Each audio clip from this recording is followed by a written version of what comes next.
sikia maombi wewe, omba kwa damu ya Yesu. Liko jambo Bwana nalikusudia, liko jambo Bwana nalitenda, liko jambo Bwana nalifungua. Yawezekana unateswa na magonjwa, mwambie Bwana wewe ni mponyaji. Ponya maisha yangu, ponya viungo vyangu, ponya maisha yangu kwa jina la Yesu, kwa jina la Yesu. Uko mponyaji, anaponya mateso, anaponya magonjwa kwa damu ya Yesu. Jifunze kuomba, omba kwa kinywa chako. Yesu akasema ombeni lolote kwa jina langu nami nitawapa. Nawe omba kwa jina la Yesu. Wewe ndio unajua shida yako, wewe ndio unajua vizuri hiyo shida yako. Jifunze kuomba mwenyewe. Omba mwana wa Mungu, omba mwana wa Mungu, omba mwana wa Mungu, omba kwa jina la Yesu, omba kwa damu ya Yesu, omba kwa damu ya Yesu, omba kwa damu ya Yesu, omba kwa damu ya Yesu, omba kwa damu ya Yesu. Omba kwa damu ya Yesu, omba kwa damu ya Yesu, omba kwa damu ya Yesu, omba kimaanisha, omba kimaanisha. Liko jambo Bwana anafanya, liko jambo Bwana anatenda, liko jambo Bwana anatenda. Kwa mamlaka ya jina la Yesu, kwa mamlaka ya jina la Yesu, kwa mamlaka ya jina la Yesu. Mungu ni hai, nasema kwa jina la Yesu, hatutazuilika, hatutawekewa mipaka, hatutawekewa mipaka. Hizo roho za vigingi wanazoziweka, hizo roho za vigingi zinazoachiliwa ya kwamba tutakwenda, ya kwamba tutaongezeka, ya kwamba tutapiga hatua. Hizo roho za vigingi ninaziamuru kwa jina la Yesu. Ninaondoa kila mateso, ninaondoa kila vigingi, ninaondoa kila vigingi, ninaondoa kila vigingi. Hapa Yeriko ilifungwa, hakuna aliyetoka, hakuna aliyeingia, lakini kwa maombi walizunguka mara 7, Yeriko ikaanguka. Nami Bwana Yesu nasema tutapenya, hata kama kuna vizuizi, hata kama kuna vigingi, hata kama wewe tumika, tunapenya kwa jina la Yesu, tunapenya kwa damu ya Yesu, tunapenya kwa moto, tunapenya kwa nguvu zako, tunapenya kwa mamlaka kwa jina la Yesu. Mungu ni hai, omba ukimaanisha, omba kwa dakika nyingine, omba tena, omba tena, omba tena, omba tena, omba tena, omba tena.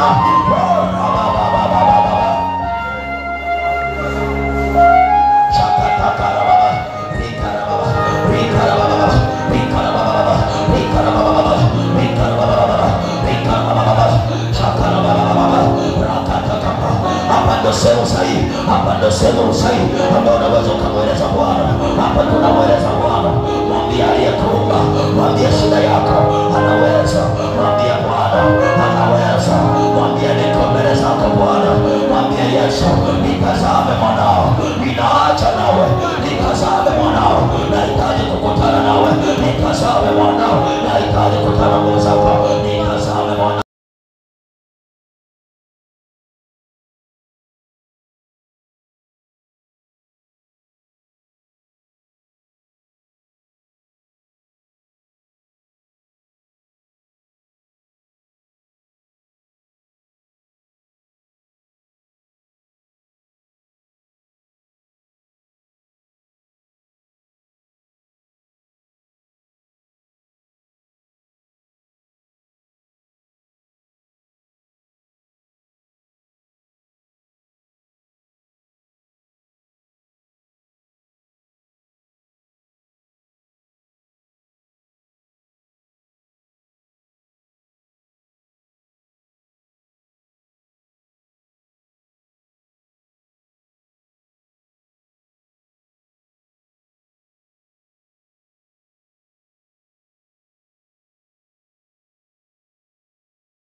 inawezekana.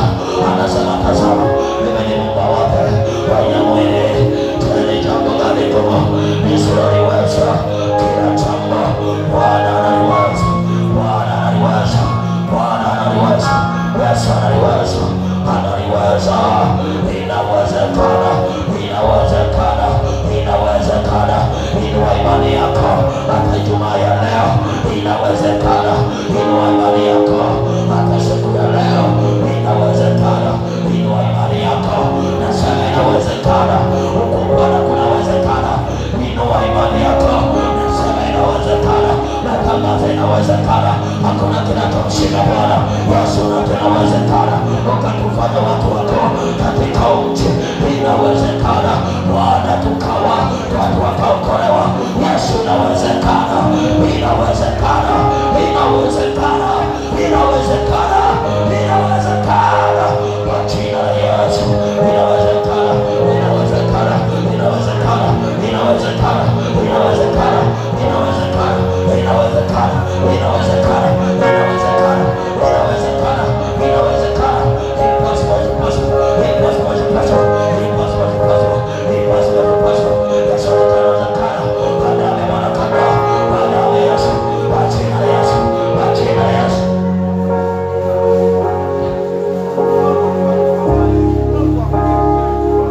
Inawezekana, inawezekana, inawezekana, inawezekana. Omba chochote kwa dakika 3. Omba tena kwa jina la Yesu. Ninasikia tuombe. Omba Bwana Mungu. Omba katika roho. Omba jinsi Mungu anakuongoza. Omba katika jina la Yesu. Omba kwa damu ya kondoo. Omba kwa jina la Yesu. Omba kwa jina la Yesu.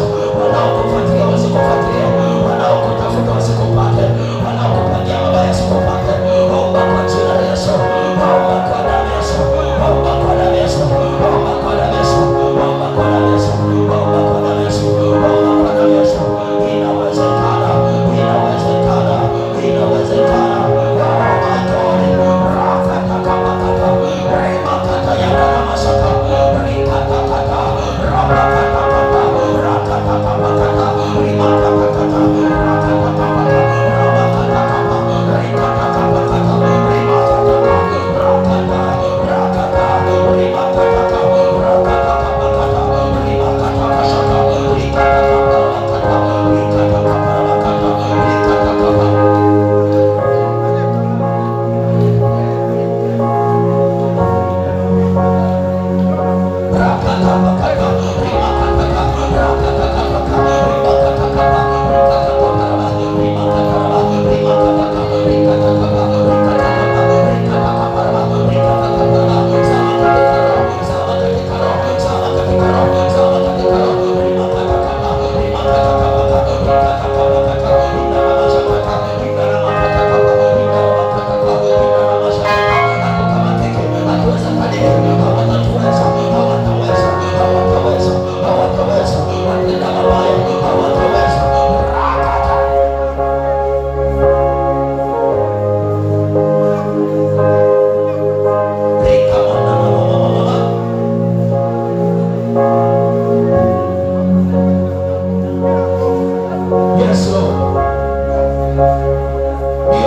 Sema naamini kuna jambo limetendeka. Mwambie Yesu asante. Sema asante. Maana naona ushindi. Maana naziona baraka. Maana naona uzima. Maana naona ufungulifu. Naiona neema kwa jina la Yesu. Kwa jina la Yesu. Amen. Ongeza tena makofi kwa Yesu. Tunaweza kuketi sasa.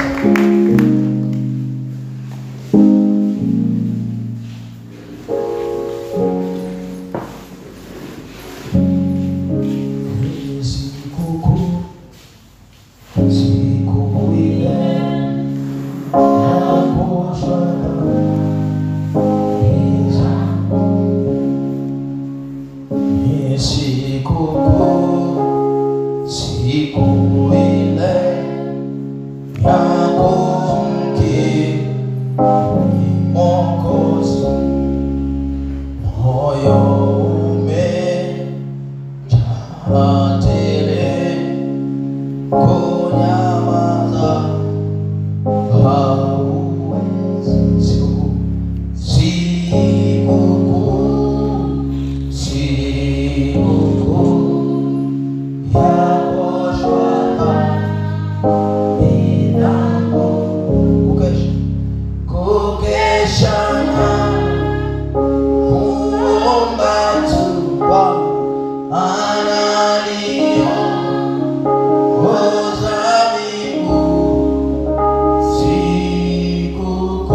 Ninaomba Bwana neno litakalo neno mahali hapa likawa neno la ushindi na neema na baraka. Ukaponye na kufungua katika jina la Yesu. Mtu mmoja aseme amen. Amen. Ongeza tena makofi kwa jina la Yesu leo. Hayo makofi unampigia mjumbe wa mtaa. Tupige sasa Yesu. Piga makofi kwa Yesu.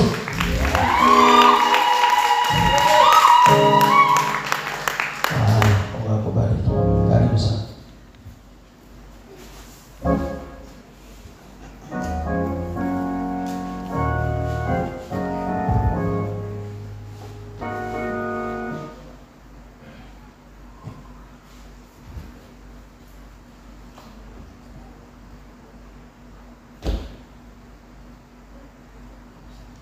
Haleluya, Bwana Yesu asifiwe.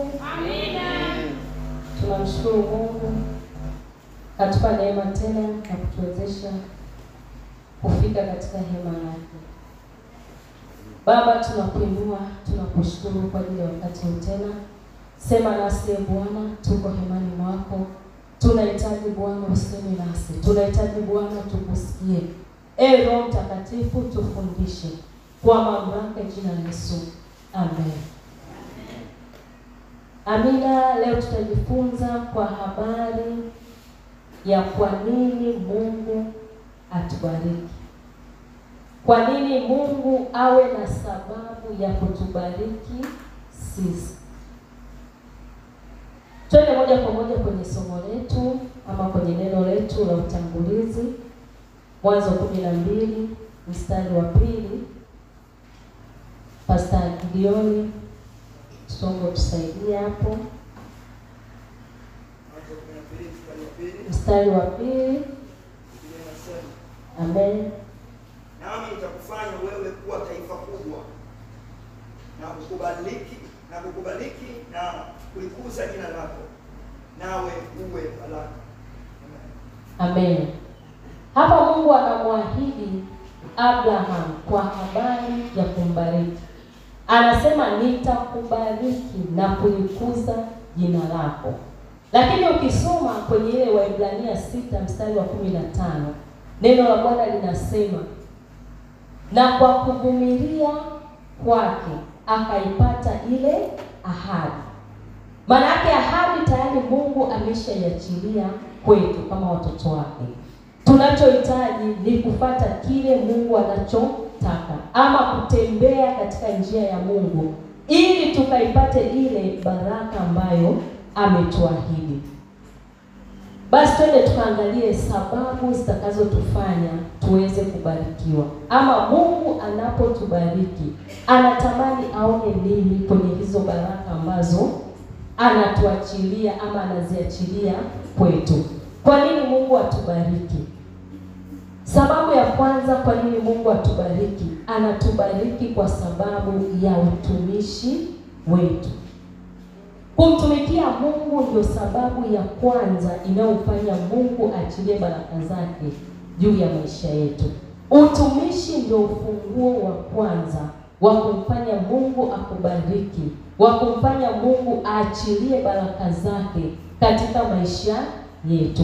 Na hapa hatuzungumzii baraka za fedha tu, hatuzungumzii baraka za mali tu, tunazungumzia baraka za afya na kila kitu ambacho unakihitaji, iwe ni baraka ya uzao ama kitu chochote ambacho unahitaji Mungu akubariki ama Mungu aachilie, ama chochote ambacho unamdai Bwana kutendee.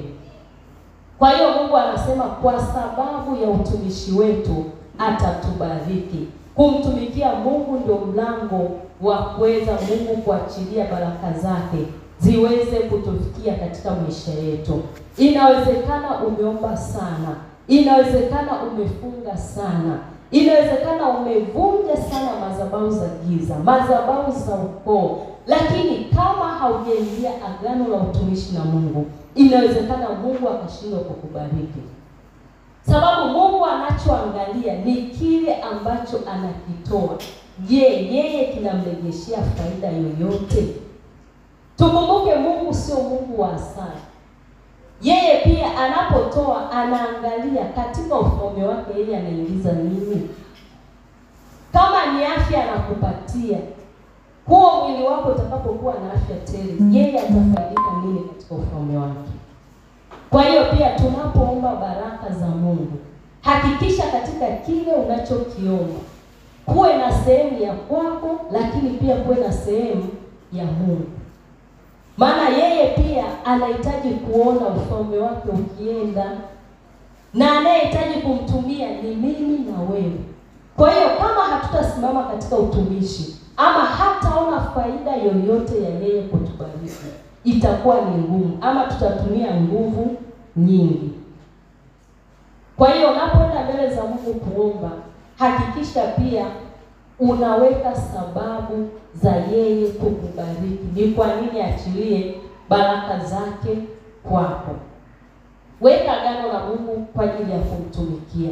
Ukisoma katika kitabu ama kwa habari ya Ezekia kwenye kitabu hiki cha Isaya 38, tunasoma Ezekia alikuwa katika hali ya kufariki, lakini Mungu anamtuma nabii Isaya kwa habari ya kumwongezea miaka mingine ya kuishi. Na ukiangalia pale mbele, Hezekia anataja sababu ya kumfanya Mungu amwongezee miaka ya kuishi. Naomba Pastor Gideon, kama utakuwa umefika, utusomee Isaya 38 mstari wa 1 mpaka wa 5. Inasema, siku hizo Hezekia alikuwa akawa katika hali ya kufa, na Isaya nabii mwana wa Amozi akaenda kwa mfalme akamwambia, Bwana asema hivi,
aliyoyatenda.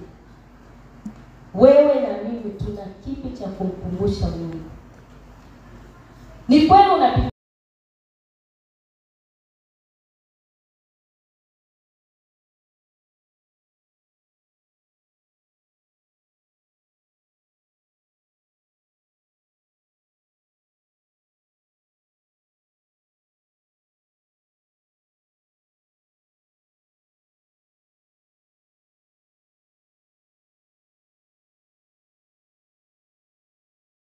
hiki ambacho nilikifanya, ninaomba uniponye. Lakini akiangalia haoni sababu yoyote. Mwili wako uwe mzima, usiwe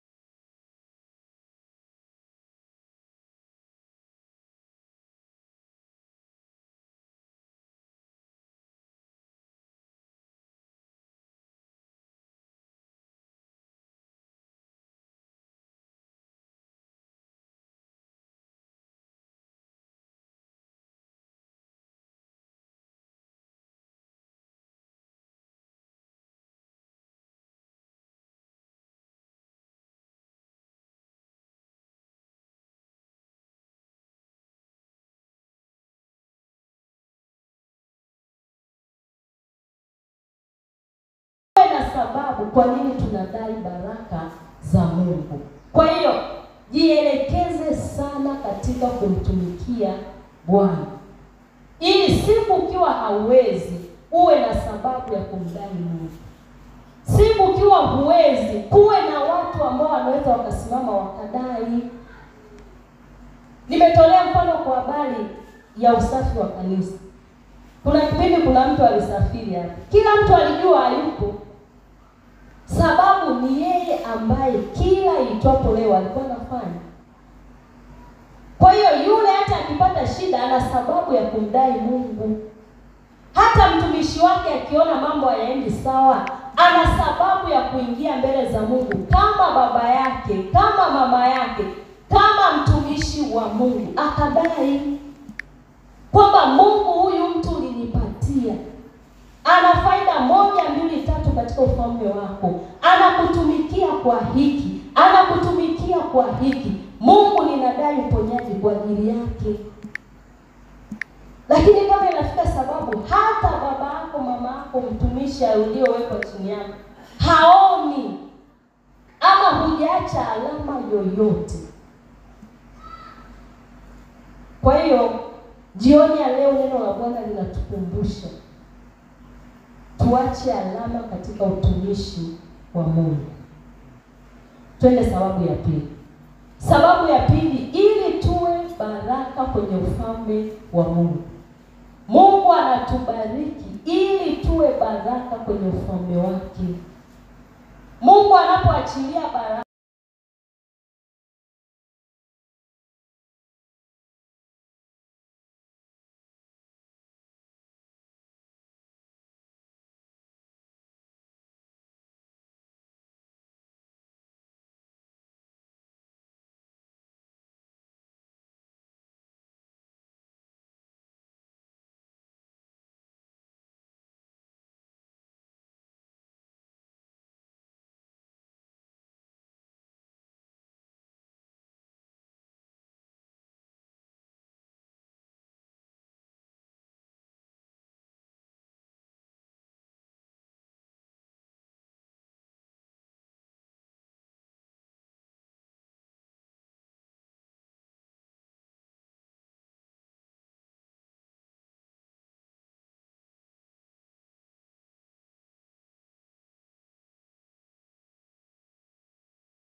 wa 4 mpaka wa 10. Amen. Je, huu ndio wakati wa nyinyi kukaa katika nyumba?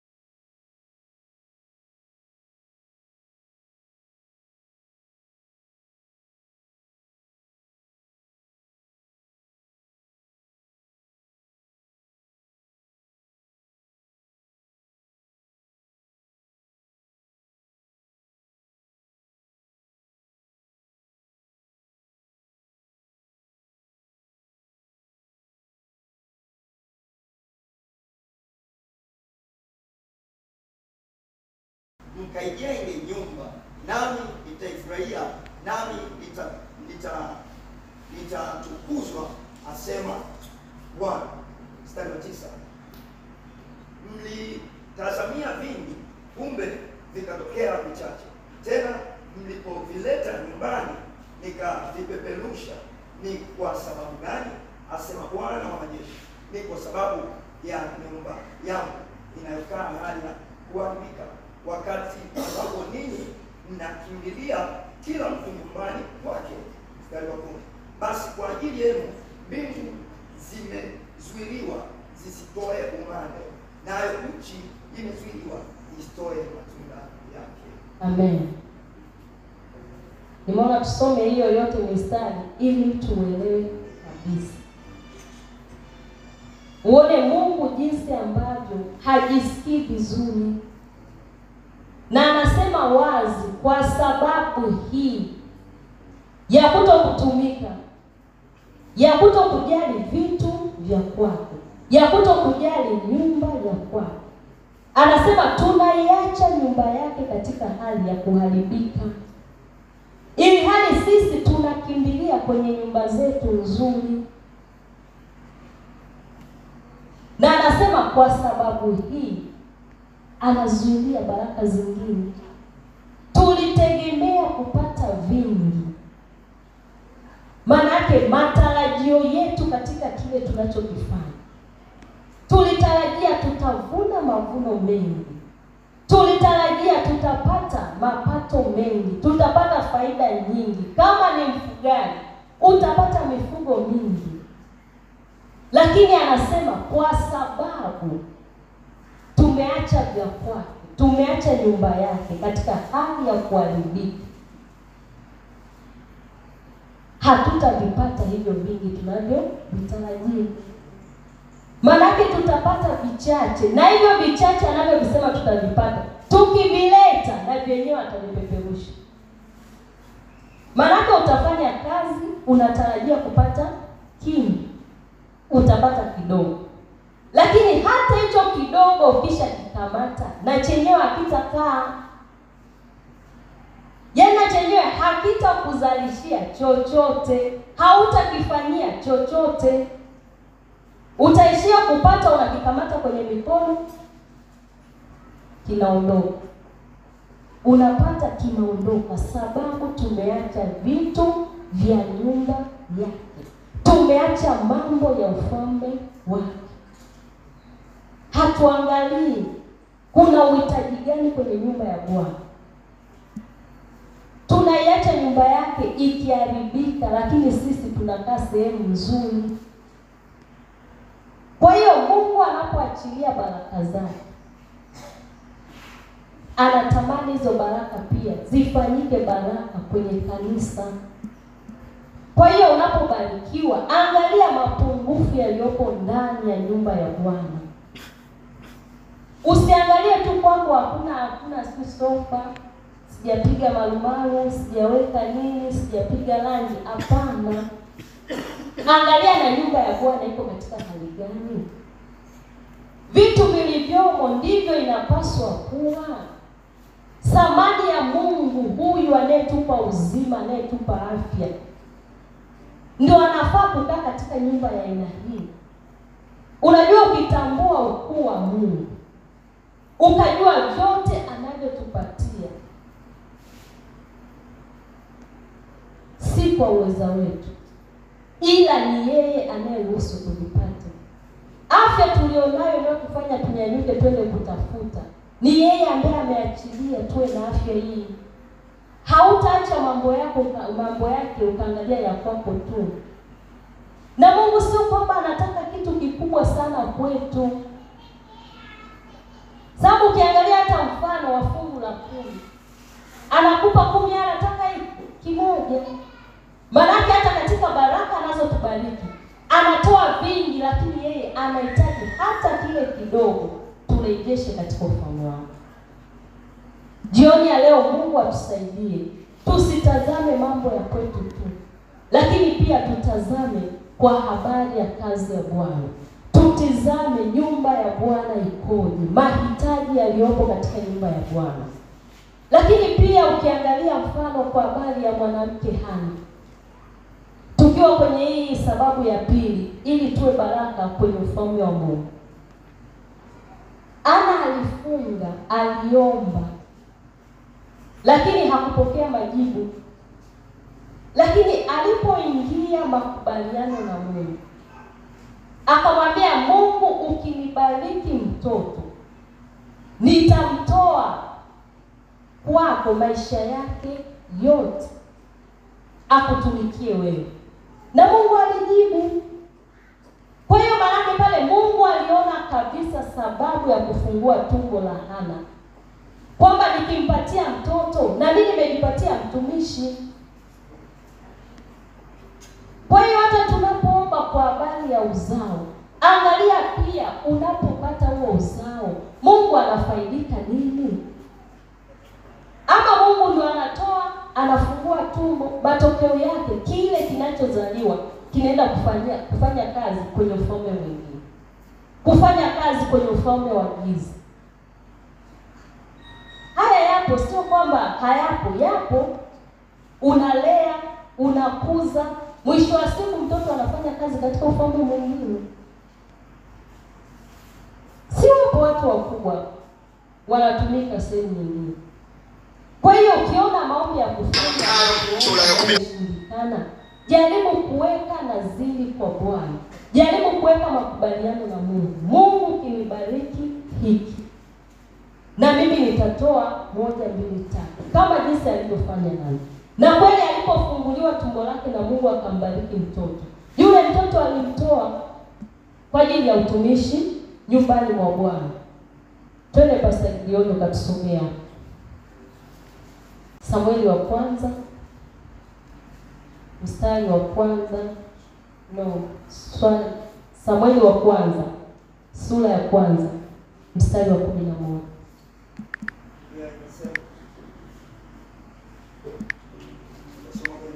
Amen. Akaweka nasiri akasema, Bwana wa majeshi, ikiwa wewe utaliangalia teso la mjakazi wako na unikumbuka, wala usinisahau mimi mjakazi wako, na kunipa mimi mjakazi wako mtoto mume, ndipo mimi nitakapompa Bwana huyo mtoto siku zote za maisha yake, wala wewe hautamfikiria kichwani kwake. Amen. Kwa hiyo Hana alitoa sababu ya Mungu kumbariki mtoto.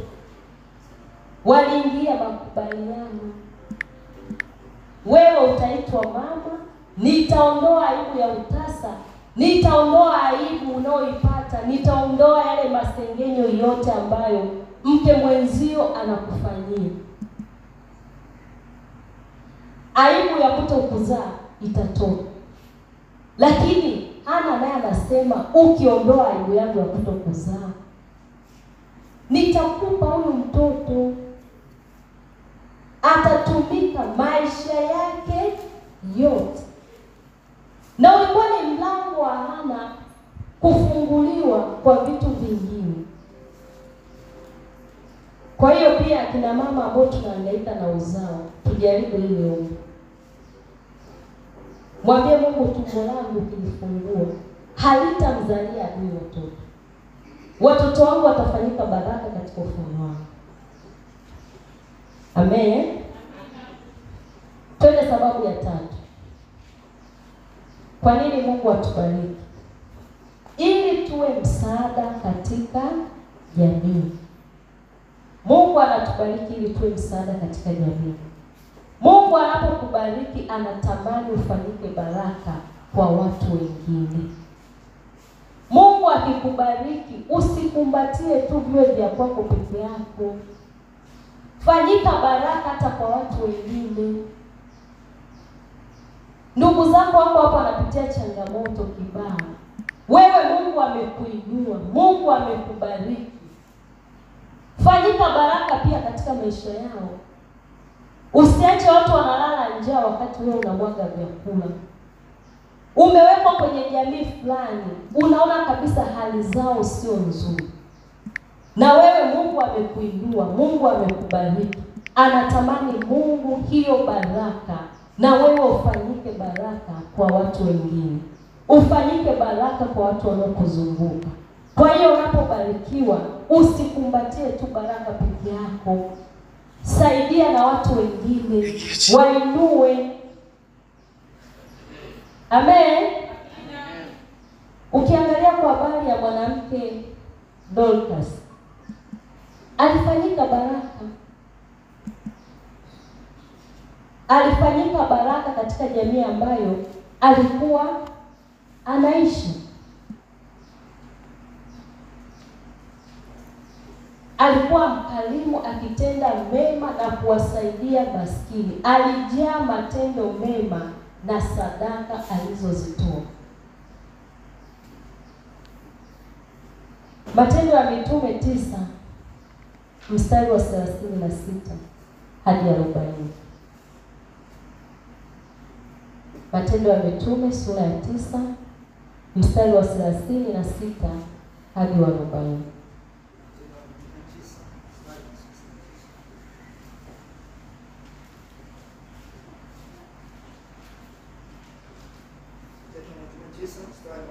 Thelathini na sita mpaka 41. Biblia inasema, Amen. na mwanafunzi mmoja alikuwako Yafa, jina lake Tabita, tafsiri yake ni Dorcas, yaani paa. Mwanamke huyu alikuwa amejaa matendo mema na sadaka alizozitoa. Sasa ikawa siku zile akaugua akafa. Hata walipokwisha kumosha wakamweka orofani. Na kwa kuwa mji wa Lida ulikuwa karibu na Yafa, na wanafunzi wamesikia ya kwamba Petro yuko huko, wakatuma watu wawili kwake kumsihi na kusema, usikawie kuja kwetu. 39. Petro akaondoka akafuatana nao. Alipofika wakampeleka juu orofani. Wajane wote wakasimama karibu naye kuagilia na kumwonyesha zile kanzu na nguo alizishona Dorcas wakati ule alipokuwa pamoja nao. Mstari wa 40. Petro akawatoa nje wote, akapiga magoti, akaomba, kisha akaelekea yule maiti, akanena, Tabita, ondoka. Naye akafungua macho yake, na alipomwona Petro akajiinua akaketi. Amen. Huyo ni Dorcas. Turudi kwetu sasa. Umegusa maisha ya watu wangapi mpaka sasa hivi? Amina. Katika kile ambacho Mungu amekubariki, umegusa maisha ya watu wangapi? Una kipi ambacho watu watakukumbuka? Yaani leo imetokea unatwaliwa, utakumbukwa kwa nini? Dorcas aligusa maisha ya watu. Alikuwa mkarimu, alitenda mema, aliwasaidia wale wajane. Mimi na wewe tumetenda yapi? Tumegusa maisha ya watu wangapi mpaka sasa hivi?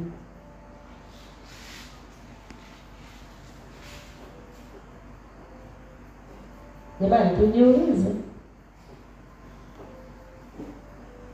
Yaani ni yupi ambaye hata unaweza ukamwambia Mungu nilimsaidia mtu yule?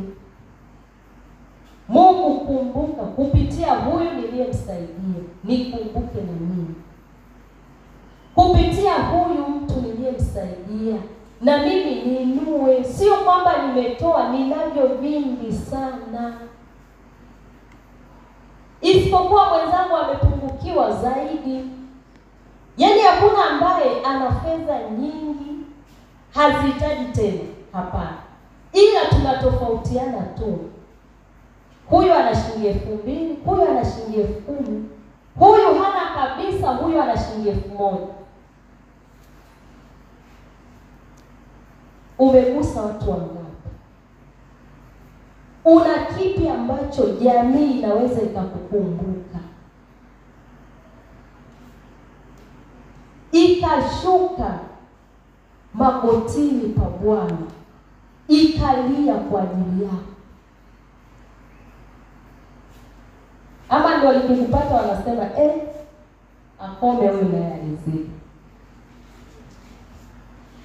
Alitutesa sana na vitu vingi.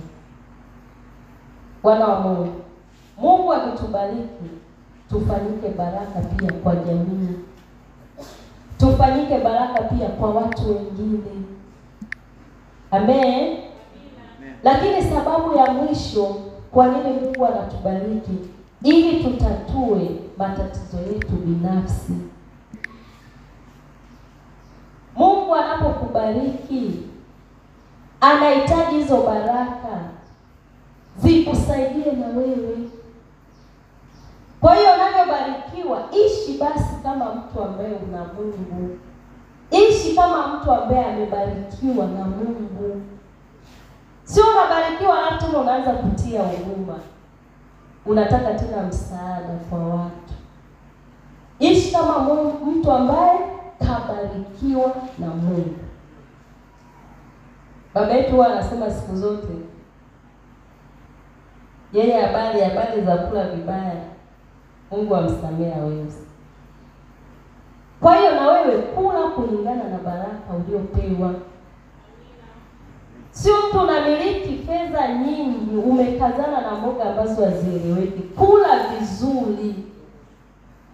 Mungu naye kweli akitizama anasema nimembariki mtoto wangu na anaishi sawa sawa na baraka nilizompatia. Sio mpaka Mungu anaanza kuanza sasa huyu nimempa vya nini? Maana anaona kama hatuhitaji. Anaona labda nipeleke sehemu ambazo wanahitaji. Huyu hana uhitaji. Kwa hiyo unapobarikiwa, ishi kulingana na baraka ambayo Mungu amekupatia. Usijibane. Usifanye Mungu wako akadharauliwa. Mungu amekubariki lakini umeficha. Huko nje wanajua maisha yamekupiga. Matokeo yake hautasemwa wewe, atasemwa Mungu aliye ndani yako. Amen. Amina.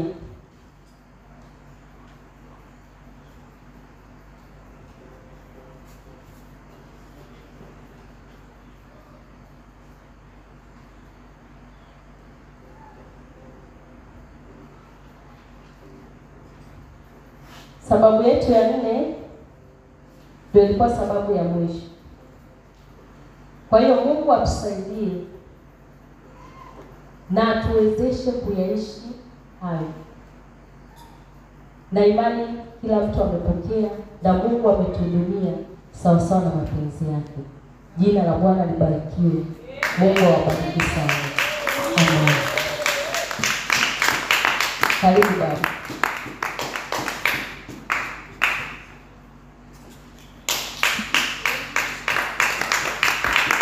Jaza tena makofi kwa Yesu. Bwana asifiwe. Amen. Elewa kitu kinachozungumzwa. Amina. Jua sisi walokole tunazani baraka zidi kwa maombi. Sawa. Maombi ni muhimu. Lakini kuna kanuni za kupata baraka. Mtumishi mmoja alishawahi kusema, akasema ukiwa unahitaji baraka alafu mkono wako kawa mfupi, sio rahisi kuzipata baraka za Bwana. Nikisema mkono mfupi unaelewa? Mkono mfupi maana yake ni mchoyo. Baraka zipo kwa watu wanaotoa, watu Mungu. Bwana asifiwe sana. Yaani kama vile amegusa moyo wangu, kwa sababu ujue Mungu waga ana kanuni ya kuzungumza. Mchana nilipofika nilikuwa naongea na sasa hivi. Kasema kanisa letu hili kama sielewi, lina watu ambao yani sijui wakoje. Hawana macho hata kuona. Kwa sababu toka tulipoweka hii nini? Haya mapazia. Inaenda mwaka. Pako hivi. Kuna mtu anaweza kuwaza, lakini tubadilishe hapa, tufanyeje?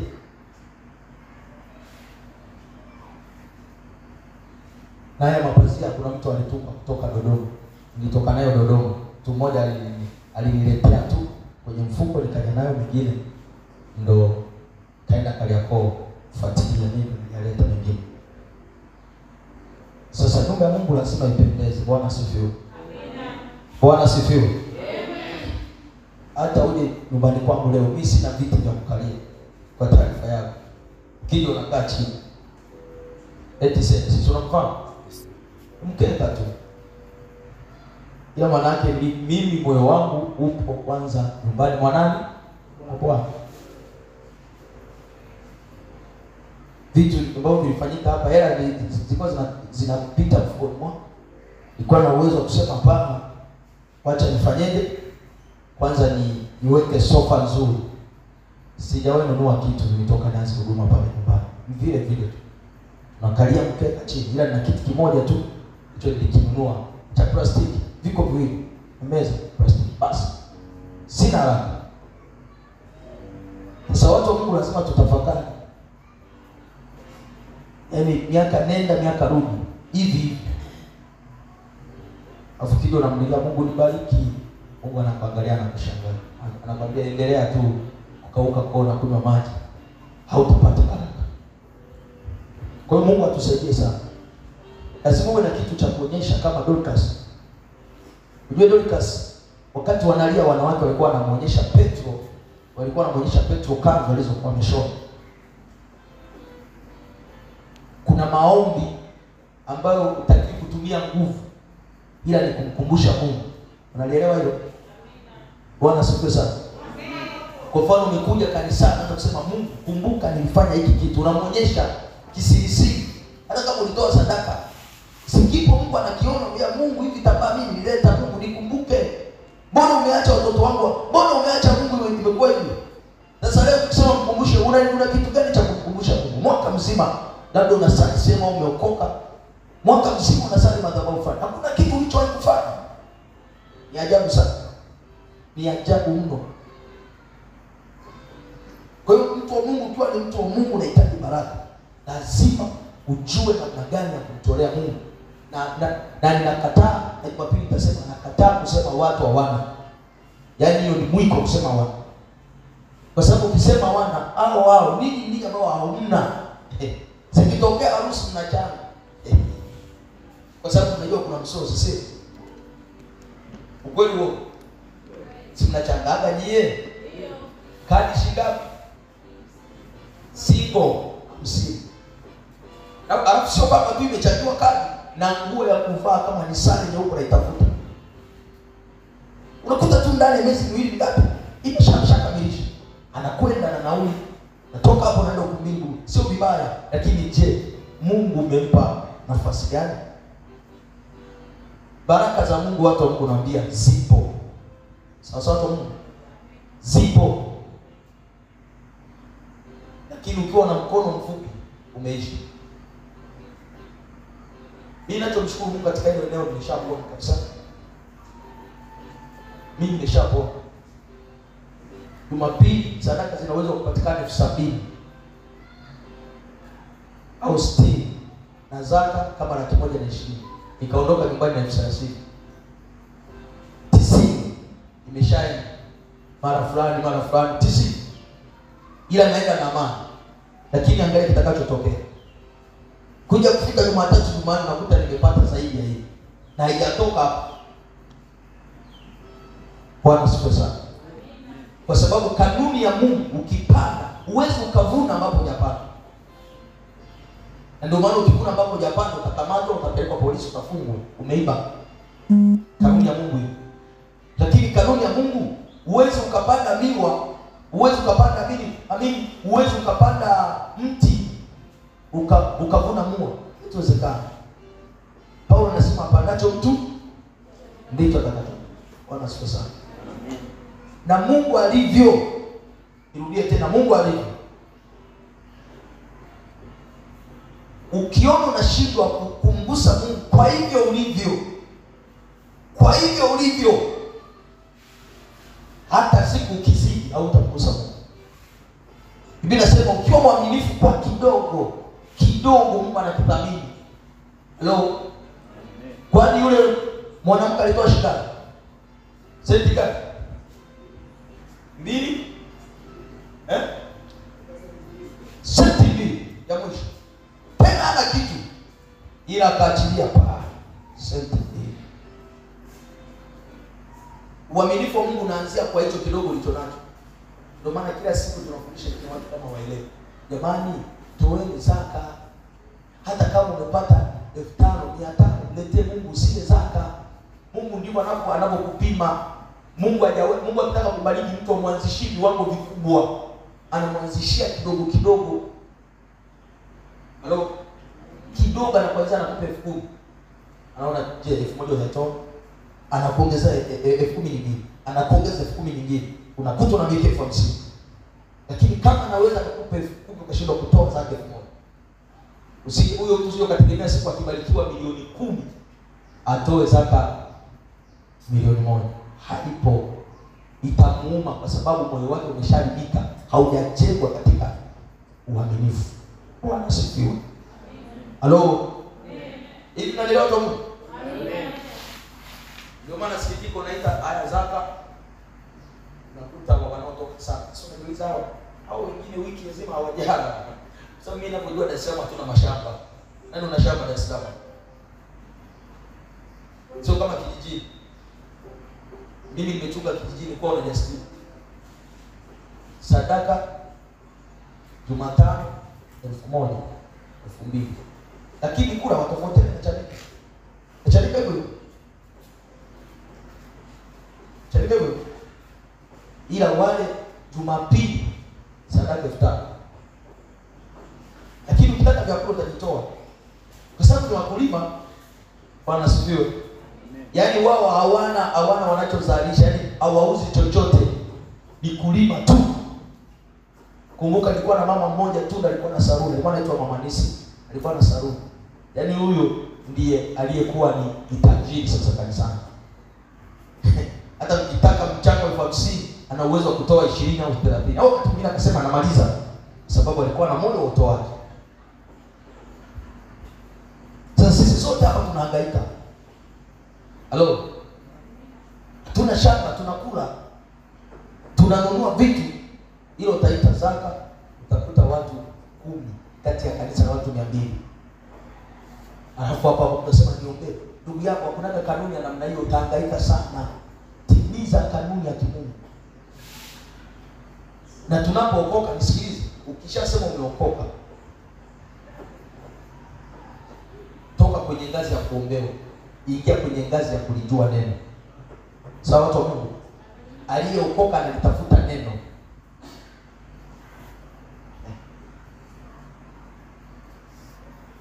Bwana asifiwe. Neno zuri sana. Mungu atusaidie sana. Mungu atusaidie sana. Amen. Sababu Biblia inasema msipo nisifu Bwana anasema atainua nini? Atainua. Sasa alichokuwa anamaanisha ni kwamba akiona anasema fanya mfano. Mungu anainua watu tofauti. Na mtu akiinua mtu wa nje akafanya, yaani mwana wa baraka zinampata vizuri sana. Hakuna aliyemtumikia Mungu kwa nguvu zake, kwa muda wake, kwa mali zake akabaki kama alivyo. Mungu wetu mwaminifu sana. Binasema Mungu si dhalimu mpaka aseme uongo, wala si mtu mpaka ajute. Hawezi kusema uongo Mungu wetu. Kwa hiyo watu wa Mungu, yazingatia hayo. Kama unahitaji kubarikiwa, hakikisha unamtumikia Bwana. Na ifike sehemu mtumishi wetu uwe bayana kabisa. Sababu tulivyozungumzwa mimi imenigusa binafsi. Bwana Yesu asifiwe. Sababu pia huko kwenye nyumba ya Mungu, kwa sababu nazungumza na nini, kwa sababu nini kwenye nyumba ya Mungu unakuta wale wanaodeki ndio wale miaka nenda miaka rudi, wengine ni waheshimiwa, wanakuja wanakaa wanaondoka. Na hata kama unatafuta uzima, uponyaji, unatafuta Mungu akufanyie, Mungu anaamini, yaani kuna njia nyingi za kumshawishi Mungu, za kumfanya Mungu akuone. Kwa sababu unaweza ukaomba ikashindikana. Sio kwamba ukiomba ikashindikana na tunaendelea kuomba, lakini apply njia nyingine. Fanya maombi hata ya nadhiri, Mungu ukinisaidia nitafanya hivi. Kama Yakobo alivyosema, nikivuka hivi, nikirudi nitakujengea madhabahu. Alipovuka na kaenda akafanikisha, aliporudi alimjengea Mungu madhabahu. Lakini pia amua kwamba yaani umefanya, amua kutumika. Sisi sote ni watumishi katika nyumba ya Bwana. Halo? Sisi ni watumishi. Ndio maana kuna aina mbili za wito. Kuna wito wa jumla na wito wa pekee. Wito wa jumla ndio kama sisi sote tumeitwa. Yaani hata wewe mtumishi tumeitwa na Yesu. Yesu alituita. Halo?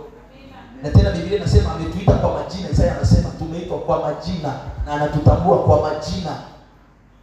Sasa huo ni wito wa jumla ambao kila mtu aliyeokoka ni mtumishi anaitwa. Sasa kuna ule wito binafsi ambao unakuta huyu tu ameitwa kuimba, ameitwa kufanya hivi, ameitwa kuhubiri, ameitwa kuombea vitu kama hivyo. Kwa hiyo watu wa Mungu atusaidie. Kama umenielewa sema amen. Sema amina tena. Amen. Nilienda kanisa moja kama wiki 2-3 zilizopita. Nilienda kwa mtumishi mmoja. Ni askofu yuko Kibaha. Kibaha sehemu inaitwa Miembe 7. Yule jamaa pale ana miaka 6. Wanasema Kibaha pagumu kama wanavyosema tena. Ila hakuna ugumu kama umeamua kumtafuta nani? Mungu. Sema amen. Pagumu ndipo panapomhitaji Mungu. Ndio maana mambo yanayowezekana yako mikononi mwetu, yako ndani ya uwezo wetu. Kama unaweza kupika na kula, uwezo kumwambia Mungu naita chakula niletee kama Elia ulivyotuma kunguru akapelekea mkate, utakufa njaa. Kwa sababu uwezo wa kupika na kula unao. Si ndio watu wa Mungu? Sasa yule jamaa kanisa lake la mabati. Tena sio mabati ya msao, mabati ya kawaida sana, yale ya kawaida. Lakini ukiingia ndani, hauwezi kutamani utoke. Yaani alipopiga vitambaa kote, wamepiga vitambaa mpaka juu, wameweka silibodi ile vitambaa, pembeni kote vitambaa. Yaani ukiingia tu studio, alafu chini kanisa zima wametandika carpet cha kazi. Amini, kanisa zima carpet. Kwa hiyo watu wakija, yaani ukiingia unatamani tu uendelee kuomba, usitoke. Yaani ili carpet inaanzia hapa mpaka kule, alafu ni kubwa kuliko ile kanisa. Anasifiwa. Wakati nafika walikuwa na maombi kidogo pale, na maombi kama 15. Akawa anasema sasa tunatakiwa tubadilishe hapa. Anayejisikia kufanya hiyo kazi yafanye. Kama hamtaki nitafanya. Watu wanagogombania. Mimi hapa. Kauliza hawa jamaa hizi pesa, akasema wana. Akasema nilianza nao hivyo lakini walikuwa na moyo kumtumikia. Wangapi mnahitaji kuinuliwa na Mungu? Kama unataka kuinuliwa na Mungu, ngoja nikwambie, tunaposema kuinuliwa na Mungu, maana yake hivyo ulivyo, Mungu anaweza kukuinua. Amina. Ndio maana halisi ya Mungu. Ukisikia mtu ameinuliwa na Mungu, sio kwamba unavyomuona kuwa hivyo, huenda hata wewe hapo ulipo na mzidi. Lakini baraka ya Mungu ikija, baraka ina uwezo wa kumpandisha mtu ghafla akawa juu. Amina. Bwana asifiwe sana. Yaani yule nilipofika pale nilijifunza vitu vikubwa sana. Jamaa kanisa lake la mabati lakini zuri sijawaiona. Safi, kapeti nzuri, viti vyote hivi vimefanyaje kama vya kwenye harusi vile. Vimevikwa screen vyote, alafu amepanga. Kwa nini amepanga? Ameweka meza na viti kadhaa. Yaani badani pale unapata sehemu ya kuwekea Biblia. Yaani kanisa zuri kweli. Wanajipenda vyombo vya maana. Lakini libati kama sisi. na hajanunua pale, analipa tu, hawamsumbui, analipa tu, lakini bonge mmoja la kanisa. Nikasema kwa kweli hata hivi kufanya Chanika itawavutia watu kwa watu wanakuja nyumbani kwa Bwana. Sema amen. Amina. Sio nafika sehemu Bwana tumwabudu Mungu piga magoti. Mtu anajiuliza changao piga magoti na kwani. Lakini naamini Mungu tutafika kwa jina la Yesu. Amina. Kwa hiyo mimi nakusii wewe uliyeko mahali hapa, nimeweza kusema wewe uliyeko mahali hapa, nakusii sana. Anza kutafakari kwa sababu hilo nimelipanga kabisa. Jumapili lazima tutafute hela kwa nguvu ya kubadilisha hapa madhabahu. Hatuwezi tukabaki na mavitambaa kila siku. Yaani maana yake kama mtoto amezaliwa sasa anakaribia mwaka mmoja. Tafika sehemu mtoto anaenda shule mpaka la 7 tuko na hiyo. Hii laana. Lazima babadilike. Amina. Na hii hapa hii mkesho wa mwaka mpya wa mwaka 2025 26. Hii hapa tutaliondoa. Tunaweka kipi? Hatuwezi tukakaa humu. Bwana sifiwe. Yaani nyumba ya Mungu lazima ivutie watu, sababu ndio kuna uzima. Tukipapapa vizuri, Mungu akawepo, Roho Mtakatifu, Mungu akishuka, Mungu lazima ashuka uhurumie watu. Ndio maana Hagai anasema, nyie mnakaa hivi, tuseme ukweli watu wa Mungu. Kuna mtu ambaye anaweza akalala madirisha yako wazi. Na ukilala yako wazi lazima utaweka neti, sio? Tujitahidi watu. Sasa kwa sababu nimesema Jumapili tunachangia, utashangaa na ujinga wako hauji. Utashangaa mjinga. Mimi nazungumza na mjinga. Wewe kama sio mjinga utakuona.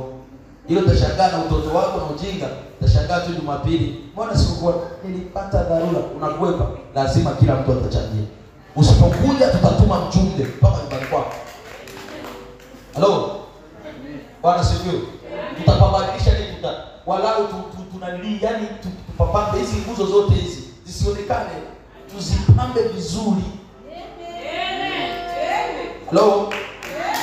Lakini pia tutununue vimulimuli vile. Anasiwe sana. Vimulimuli vinapiga vinawaka. Sababu kuna zile taa ni gharama kubwa sana. Hata milioni 1 inafika milioni 2. Zile ambazo zinapiga zinafanya hivi. Ile iko siku tutazinunua. Lakini sasa hivi walau tununue ule unalilia ambao wanapanga kwa kupiga. Bwana asifiwe sana. Bwana asifiwe. Wangapi naamini inawezekana? Amina. Sasa neno tafakari wewe uliyeko hapa. Kwa sababu hilo zoezi tutalifanya zaidi. Tukisema Jumapili ijayo hela lazima iwe imeshafika. Amina. Kabla ya mkesha pawe safi. Tutafuta anayejua kupamba vizuri atupambie. Haya hapa yahifadhiwe kidogo yapumzike jamani. Yaani yangekuwa na sauti yangesema, mbona mnanionea ninyi? Na kwanza angalia ukujue haya yakikaa ni giza sete. Hata pawaki ni giza. Bwana asifiwe. Nataka Jumapili hilo zetu tuendeshe. Hebu kuwa na moyo mzuri na moyo mkuu wa kimungu. Na mimi chochote utakachosema nafanya mpaka Jumapili, ukifanya kitaweza kubadilisha madhabahu yetu. Bwana asifiwe sana. Amen. Simama kwa miguu. Na chukua sadaka yako ili tupate kuomba. Nikubariki Beni. Nitataka niombe na wale ambao wana mahitaji ya kuombewa. Sisi tupo tunaendelea na maombi hapa. Utakayejisikia leo asubuhi saa 11 leo alfajiri tunawasha vyombo, tutaliungurumisha mpaka saa 1 kamili. Bwana asifiwe sana. Kwa hiyo wewe jirani ambao unaweza ukajisikia kwamba ngoja na mimi nikafanya maombi asubuhi, tunaita morning glory, njoo. Sema amen. Njoo tuungane piga. Ukimaliza unabeba biashara yako unapeleka kuuza. Sawa Steve? Steve unaweza wewe? Saa 11. Dada saa 11 unaweza? Utakayojisikia leo saa 11 tutasikia muziki na 11 kamili. Muziki unawaka, tutaanza maombi masaa mawili. Tutapiga mpaka walao mpaka saa 1 kamili. 1 kamili mpaka saa 1 kamili. Bwana asifiwe. Inua tu sadaka yako. Yesu mfalme, katika jina la Yesu. Ninakushukuru kwa ajili ya neema yako na uwezo wako. Ninawabariki watoto wako hawa ambao wamefika siku ya leo. wanapokwenda kukutolea Bwana, ninawaombea baraka na neema. Lakini Bwana, baada ya ibada hii tunapotawanyika na kuelekea nyumbani kwetu, ninaomba Bwana ukawakumbuke, ukawabariki, ukawagusa na kuwalinda dhidi ya mabaya katika jina la Yesu Kristo mwana wa Mungu aliyepokea baraka. Amen. Naomba ibada ikishaomba watu, ibada ikiisha, naomba wanawake wa mahali hapa baki kidogo ili tuzungumze jambo na Mungu akubariki.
Wengine mkono wa baraka na Mungu awabariki sana, na Mungu atangulie awape jioni njema, mpate kuota ndoto njema na kupata taarifa za kiungu katika jina la Yesu. Amen. Naomba wamama kidogo dakika moja tu mkae, na wengine kama naondoka Yesu awatakie.